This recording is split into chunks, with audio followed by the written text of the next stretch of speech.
Portugal was once the richest and most powerful nation on earth. It controlled trade, ruled foreign lands, and dominated the seas. But what if I told you that same success was also its greatest downfall? Greed, betrayal, and a single catastrophic event destroyed an empire that should have lasted centuries. The shocking collapse of Portugal's global dominance is a lesson in power gone wrong. This is the story of the Portuguese Empire. Iberian Peninsula invasion. Portugal became a kingdom after the Reconquista. This was a series of wars to take back Christian lands from the Moors. The Moors had invaded the Iberian Peninsula in the 8th century. By the mid-12th century, Portugal was its own kingdom. In 1249, they pushed the Moors south and captured the Algarve area. This set Portugal's borders, which are similar to today's. Portugal was safe from outside threats. They could not expand further on the Iberian Peninsula because they were friendly with Castile. So Portugal looked to the sea. They wanted to control the sea and lands beyond North Africa. The year 1415 was key. Portugal attacked Ceuta, a city held by the Maronite Sultanate. Some saw this as just another Christian-Muslim fight, but it opened the door for Portugal. They expanded their power and economy beyond the Iberian Peninsula. This marked the start of the Portuguese Empire. Maritime exploration. Portugal captured Ceuta, but could not go further into North Africa. Local Muslim forces fought back hard. Still, the Portuguese kept Ceuta. They used its port to explore Africa's Atlantic coast. Prince Henry the Navigator, a key figure in the early Portuguese Empire, backed maritime exploration. He wanted to know how far Muslim lands stretched south in Africa. He also wondered if reaching Asia by sailing east was possible. Soon, many Portuguese ships sailed into the Atlantic and around North Africa. They explored uncharted waters. Madeira and the Azores were spotted in 1419 and 1427. They became part of Portugal's growing empire. Cape Boiador was an early obstacle. Its rough waters wrecked ships, so sailors thought it was a point of no return. That changed in 1434. Gillians found a safe passage around the Cape. This opened the way for exploring sub-Saharan Africa. Lisbon merchants quickly sought new markets for trade. Goods like gold, ivory, pepper, cotton, and sugar from Africa became common in Lisbon. Selling African slaves also began. This started the transatlantic slave trade, lasting 400 years. Over the next decades, the Portuguese sailed further down Africa's coast. They reached the Cape Verde Islands by 1456 and the Gulf of Guinea in the 1460s, and they marked their territory with padros. These stone crosses had the Portuguese coat of arms. They then built forts and trading posts. From these, they profited from gold, slaves, and held a monopoly for over a century. The real prize was a sea route to Asia. This route, if found, would give them direct access to the spice markets of the Indies. They could avoid Arab and Venetian traders who controlled overland routes. Discovery of Africa's easterly passage. In 1488, news arrived that Bartolomeo Diaz had sailed around Africa's southern tip. He reached the Indian Ocean, proving an easterly passage existed. But this discovery was soon overshadowed. In 1492, Christopher Columbus sailed west across the Atlantic. He looked for his own route to the Indies. Instead, he found a new world. Christopher Columbus claimed the Americas for Spain. At first, he thought it was part of Asia. This created a problem for Spain and Portugal. They didn't know where their new lands began and ended. So they divided the world into two zones of influence. A north-south line split the world. It ran roughly between the Cape Verde Islands, Portugal, and the Caribbean, Spain. The Treaty of Tordesillas in 1494 made this official. Portugal could claim lands east of the line. Spain could claim lands to the west. The Portuguese trading network became global. Now Portugal could pursue its goal of charting a sea route to Asia. On July 8, 1497, Vasco da Gama sailed from Lisbon. He had 4 ships and a crew where these locations served as trade hubs. They protected valuable goods on long voyages back to Europe. Soon, the Portuguese trading network spanned the coasts of Africa, Arabia, India, Indonesia, China, and Japan. The Portuguese wanted peaceful trade, but Asian merchants often distrusted them. They saw them as foreign intruders, and as tensions rose, the Portuguese used force to control trade. Throughout the 1500s, conflicts erupted in the Indo-Pacific region. The Portuguese fought many Asian sultanates and empires. The Portuguese often had better weapons and defended their businesses by capturing key areas. Trade and conquest expanded the Portuguese Empire. Religion played a role too. Priests and missionaries sailed with officials, merchants, and soldiers from Lisbon. These priests were usually Jesuits. The Portuguese king ordered them to spread Catholicism. They targeted the people of Asia and Africa. This policy had mixed results. It helped create relationships and settlements. But elsewhere, priests spread their religion through force. The Goa Inquisition is one example. Hindus in Portuguese India were persecuted to force them to convert. Early on, the Portuguese Empire focused on trade in Asia and Africa. These areas were easier to reach and more profitable than Brazil. But attitudes changed. Other European explorers became interested in Brazil. The French started a trading post there in 1531. Colonization expansion. King João III responded in 1532. He launched a large colonization effort to stop the French. Brazil was divided into 15 captaincies, which were land grants. Each captain had to build settlements. They also had to give land and administer justice. They were responsible for the costs of colonization, but they could not own the land. Only 2 captaincies became successful.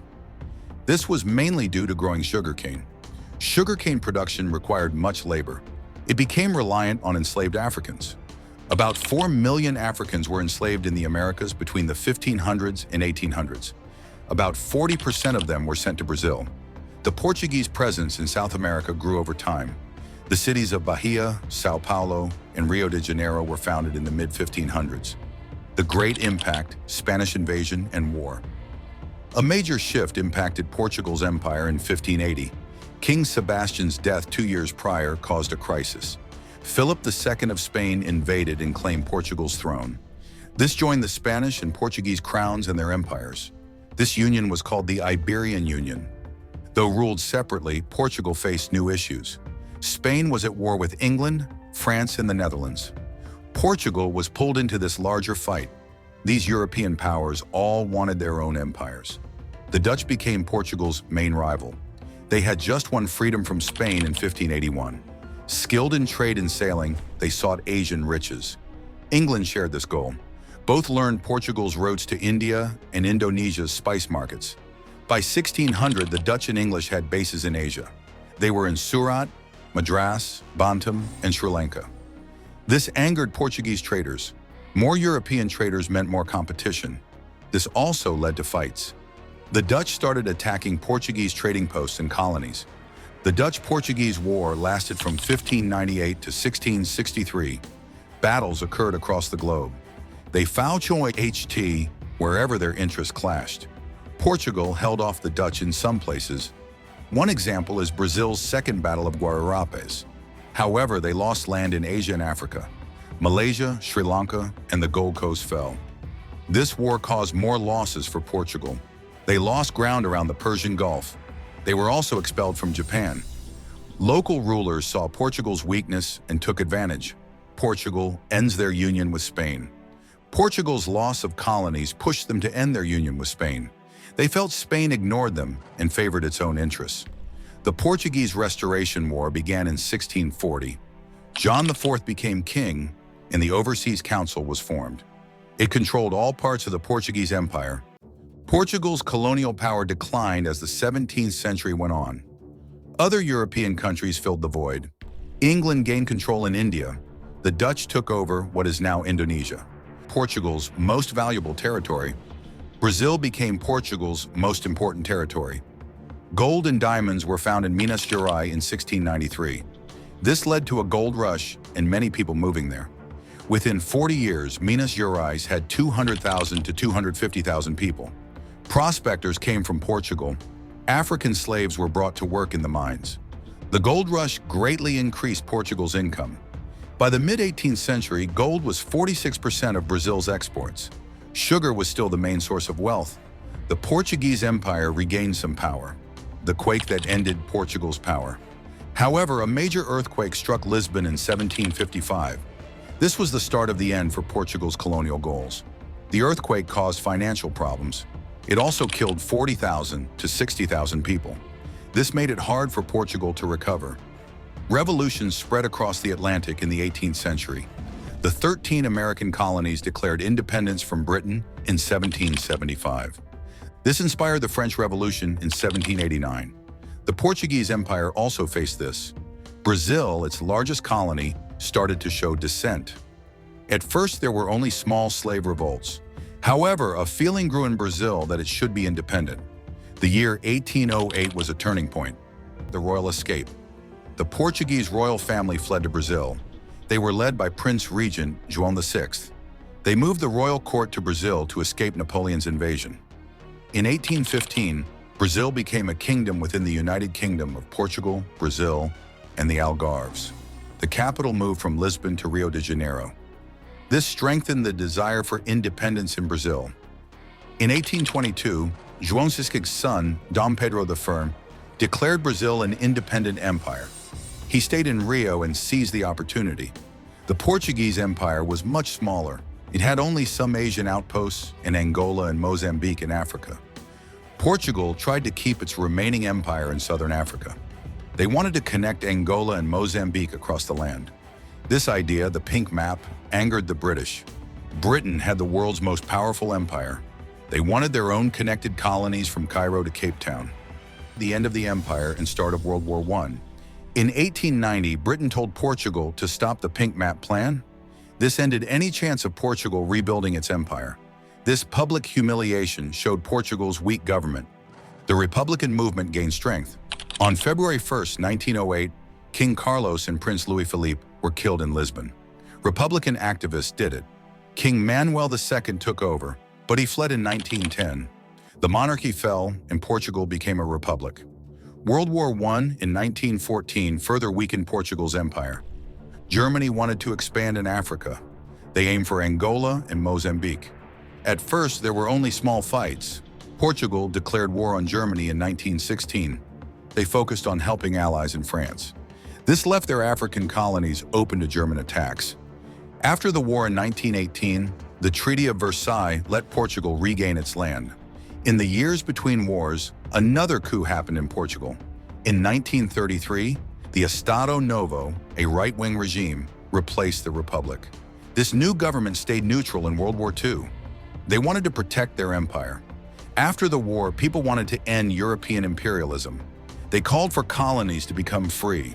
Britain and France gave their colonies independence. This put pressure on Portugal. In 1947, India became independent. But Portugal's Goa, Daman, and Diu could not join India. In 1961, the Indian army took those territories. Antonio de Oliveira Salazar, Portugal's dictator, refused to accept it. Portugal's refusal to free its African colonies led to the Portuguese colonial war from 1961 to 1974. During the Cold War, the Soviet Union helped many African independence movements. Guerrilla warfare spread in Portugal's African colonies. In 1975, Angola, Mozambique, and East Timor gained independence. Portugal also recognized its former colonies in India as part of India.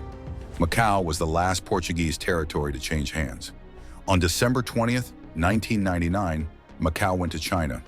This event ended the Portuguese Empire, one of history's longest trade empires.